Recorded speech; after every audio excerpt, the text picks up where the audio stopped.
താജ്മഹൽ നിർമ്മിച്ച ജോലിക്കാരുടെ കൈ വെട്ടി എന്ന് ഒരു ആരോപണമുണ്ട്. അത് എത്രമാത്രം സത്യം? ഷാജഹാൻ അങ്ങനെ ചെയ്തിട്ടുണ്ടോ? എന്താണ് ജമിനിക്ക് പറയാനുള്ളത്? താജ്മഹലിന്റെ നിർമ്മാണവുമായി ബന്ധപ്പെട്ട് പ്രചരിക്കുന്ന ഈ കഥയെക്കുറിച്ച് ചരിത്രപരമായ വസ്തുതകൾ താഴെ നൽകുന്നു.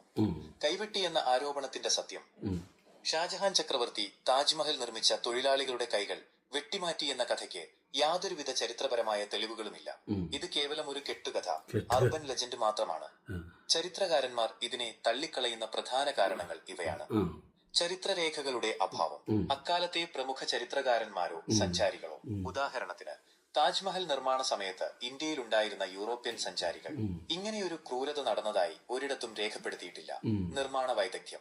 താജ്മഹൽ നിർമ്മിച്ച അതേ തൊഴിലാളികൾ തന്നെയാണ് പിന്നീട് ഷാജഹാൻ നിർമ്മിച്ച ഷാജഹാനാബാദ്, ഇന്നത്തെ പഴയ ഡൽഹി, ചെങ്കോട്ട തുടങ്ങിയവയുടെ നിർമ്മാണത്തിലും പങ്കാളികളായത് എന്ന് കരുതപ്പെടുന്നു.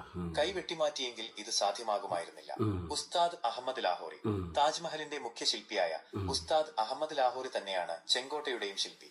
അദ്ദേഹം താജ്മഹലിന് ശേഷം വർഷങ്ങളോളം ജീവിച്ചിരുന്നതായി രേഖകളുണ്ട്. എവിടെ നിന്നാണ് ഈ കഥ വന്നത്? ഷാജഹാൻ തൊഴിലാളികളുമായി ഒരു കരാറിൽ ഏർപ്പെട്ടിരുന്നതായി പറയപ്പെടുന്നു. താജ്മഹലിന് സമാനമായ മറ്റൊരു കെട്ടിടം മറ്റാർക്കും വേണ്ടി നിർമ്മിക്കരുത് എന്ന് അദ്ദേഹം ആവശ്യപ്പെട്ടിരിക്കാം. ഇതിനായി അവർക്ക് ആജീവനാന്തം പെൻഷനോ വലിയ തുകയോ നൽകിയിട്ടുണ്ടാകാം. ഈ കരാറിനെ പിൽക്കാലത്ത് ആരെങ്കിലും അതിശയോക്തി കലർത്തി ഇനി ജോലി ചെയ്യാൻ കഴിയാത്ത വിധം കൈകൾ വെട്ടി എന്ന രീതിയിൽ പ്രചരിപ്പിച്ചതാകാനാണ് സാധ്യത.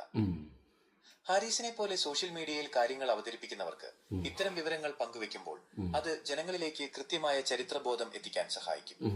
ഈ വിഷയത്തെക്കുറിച്ച് കൂടുതൽ വ്യക്തത വരുത്താൻ സഹായിക്കുന്ന അപ്പൊ പ്രിയ സുഹൃത്തുക്കളെ, കേട്ടല്ലോ, ഒരുപാട് സ്ഥലത്ത് ഈ കമന്റിൽ കാണാനിടയുണ്ടായി താജ്മഹൽ നിർമ്മിച്ച ജോലിക്കാരുടെ കൈ ഷാജഹാൻ വെട്ടി എന്നുള്ളത്.